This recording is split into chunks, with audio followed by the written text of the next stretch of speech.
Assalamualaikum warahmatullahi wabarakatuh. Kepada anak-anak sekalian, peserta didik baru kelas 7 SMP Negeri 27 Surakarta, tahun pelajaran 2020-2021 yang Bapak sayangi dan Bapak banggakan. Puji syukur Alhamdulillah atas rahmat dan hidayahnya. Kegiatan ini dapat terlaksana dengan baik. Dan Bapak doakan semoga anak-anak sekalian senantiasa dalam keadaan sehat walafiat, tak kurang suatu apapun.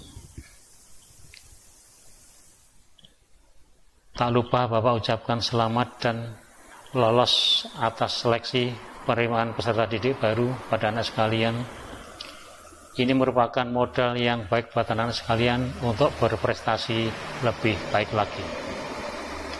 Pada kesempatan ini, perkenalkan, nama saya Anung Prawoto Hadi, biasa dipanggil Pak Anung. Bapak mengajar mata pelajaran pendidikan jasmani, olahraga, dan kesehatan. Baiklah anak-anak sekalian, sebelum mulai materi, sebagai pengantar saya sampaikan sekilas sejarah daripada organisasi siswa intrasekolah. Anak-anak sekalian, sebelum OSIS lahir di SLTA, di SLTP terdapat organisasi berbagai macam corak. Ada organisasi siswa yang berbentuk bersifat intern sekolah maupun organisasi yang bersifat di luar sekolah.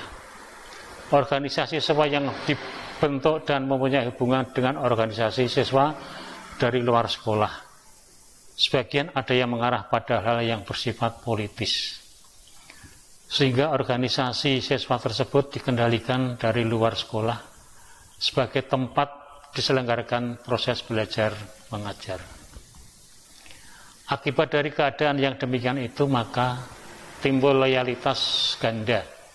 Di satu pihak harus melaksanakan peraturan yang dibuat kepala sekolah, di lain pihak harus tunduk kepada organisasi siswa yang dikendalikan dari luar sekolah. Coba anak-anak, dapat dibayangkan berapa banyak macam organisasi siswa yang tumbuh dan berkembang saat itu. Dan bukan tidak mungkin organisasi siswa tersebut dapat dimanfaatkan untuk kepentingan organisasi di luar sekolah. Oleh sebab itu, pada tahun 1970 sampai dengan tahun 1972, beberapa pimpinan organisasi siswa sadar akan maksud dan tujuan belajar di sekolah, ingin menghindari bahaya perpecahan yang di antara para siswa intrasekolah masing-masing. Setelah mendapat arahan dari pimpinan Departemen Pendidikan dan Kebudayaan saat itu, pembinaan dan pengembangan generasi muda dapat diarahkan untuk mempersiapkan kader-kader penerus perjuangan bangsa dan pembangunan nasional dengan memberikan bekal keterampilan, kepemimpinan, kesegaran jasmani, daya kreasi, patriotisme, idealisme, kepribadian, dan budi pekerti luhur.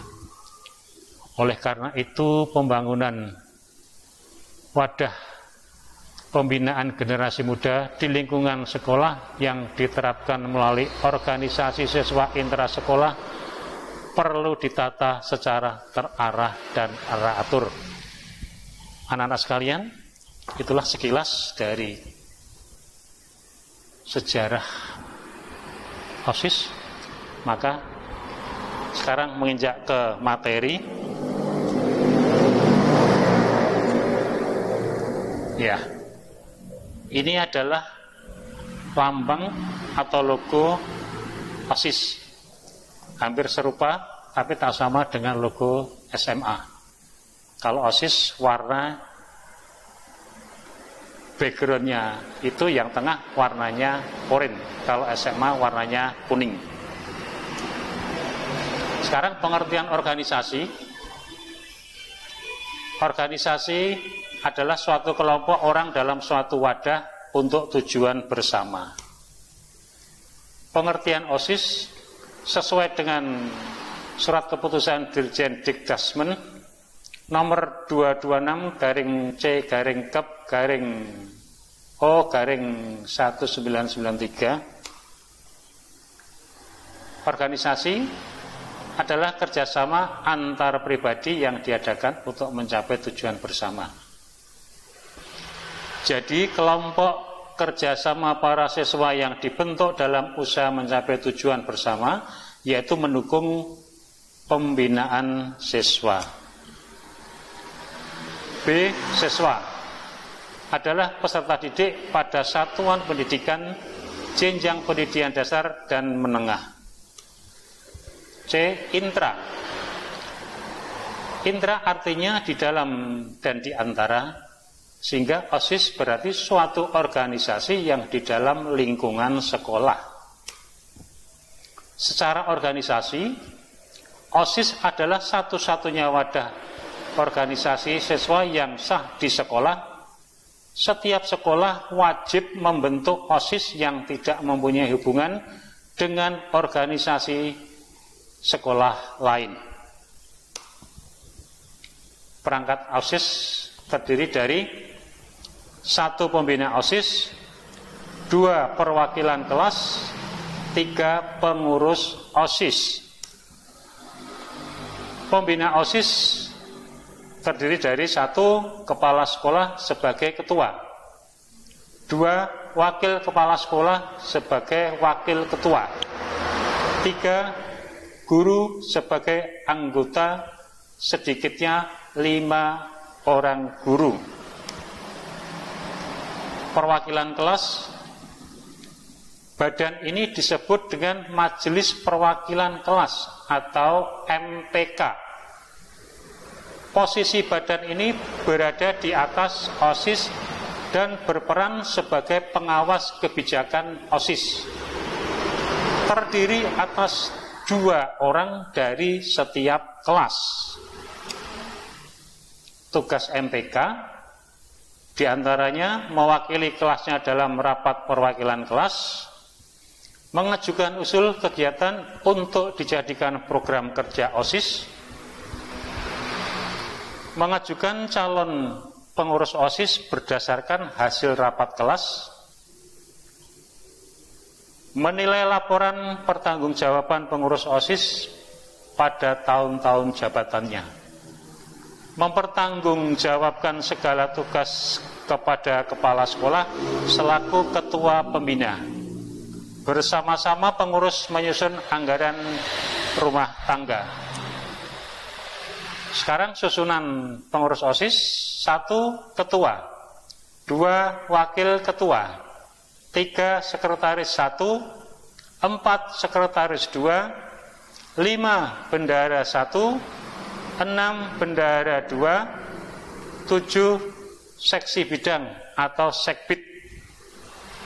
Biasanya sekbid terdiri dari 8, 9 atau 10 menyesuaikan dengan kebutuhan sekolahnya masing-masing. Sekarang bagan struktur organisasi OSIS. Ya, bagannya coba anak perhatikan. Atas sendiri adalah ketua, wakil ketua, kemudian sisi kiri sekretaris 1, sekretaris 2, sisi kanan bendahara 1, bendahara 2. Kemudian garis komando dari ketua, wakil ketua turun ke seksi bidang. Di antaranya seksi ketakwaan terhadap Tuhan Yang Maha Esa, seksi kehidupan berbangsa dan bernegara, seksi pendidikan pendahuluan bela negara, seksi kepribadian dan budi pekerti luhur, seksi berorganisasi pendidikan politik dan kepemimpinan, seksi keterampilan dan kewirausahaan, seksi kesegaran jasmani dan rohani, seksi persepsi, apresiasi, kreasi, dan seni. Sekarang ketua tugasnya 1. Memimpin organisasi dengan baik dan bijaksana. 2. Mengkoordinasikan semua aparat kepengurusan. 3. Menetapkan kebijaksanaan yang telah dipersiapkan dan direncanakan oleh aparat kepengurusan.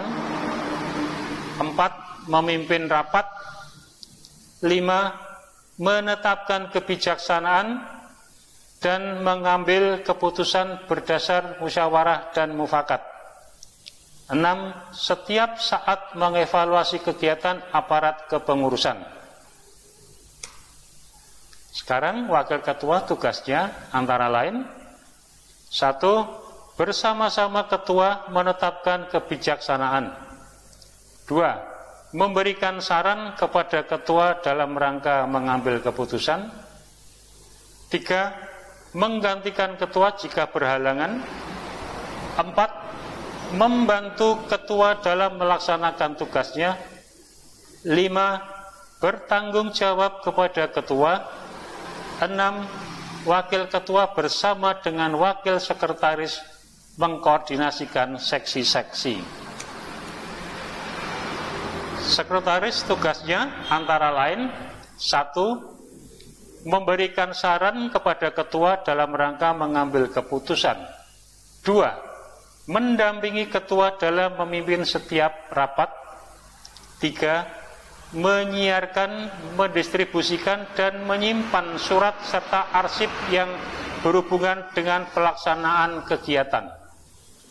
4. Menyiapkan laporan, surat, hasil rapat, dan evaluasi kegiatan. 5. Bersama ketua menandatangani setiap surat. 6. Bertanggung jawab atas tertib administrasi organisasi. 7. Bertindak sebagai notulis dalam rapat atau diserahkan kepada wakil sekretaris. Wakil sekretaris tugasnya: 1. Aktif membantu pelaksanaan tugas sekretaris. 2. Menggantikan sekretaris jika sekretaris berhalangan. 3. Wakil sekretaris membantu wakil ketua mengkoordinir seksi-seksi. Bendara dan wakil bendara tugasnya antara lain: 1. Bertanggung jawab dan mengetahui segala pemasukan pengeluaran uang atau biaya. 2. Membuat tanda bukti kwitansi setiap pemasukan pengeluaran uang. 3. Bertanggung jawab atas inventaris dan perbendaraan. 4. Menyampaikan laporan keuangan secara berkala. Nah, sekarang tugas anggota bidang OSIS. Kalau di SMP Negeri 27 kita sekretaris bidangnya ada 10, ya. Ini tidak akan saya jelaskan secara rinci tugas-tugasnya. Yang penting anak-anak sekalian tahu di antara 10 itu apa saja, ya. 1 adalah bidang pembinaan keimanan dan ketakwaan terhadap Tuhan Yang Maha Esa. Ini tugasnya bawahnya ini, ya. Melaksanakan kepribadian sesuai dengan ketentuan agama masing-masing dan seterusnya, ya. Ini nanti bila ada ketua pengurus OSIS yang latihan dasar kepemimpinan, nanti akan secara detail nanti akan Bapak sampaikan. 2. Bidang pembinaan budi pekerti luhur atau akhlak mulia. Tugasnya ini ada beberapa bawahnya, ya. Yang ketiga, bidang pembinaan kepribadian unggul, wawasan kebangsaan dan bela negara. Ini tugasnya banyak sekali, ya. Nah, bisa baca. Selanjutnya, bidang pembinaan prestasi akademik, seni dan atau olahraga sesuai bakat dan minat antara lain. Nah, ini banyak, ya. Berikutnya, bidang pembinaan demokrasi, hak asasi manusia, pendidikan politik, lingkungan hidup, kepekaan toleransi sosial dalam konteks masyarakat plural, antara lain juga banyak tugasnya, ya. Bisa anak-anak pelajari, baca, ya.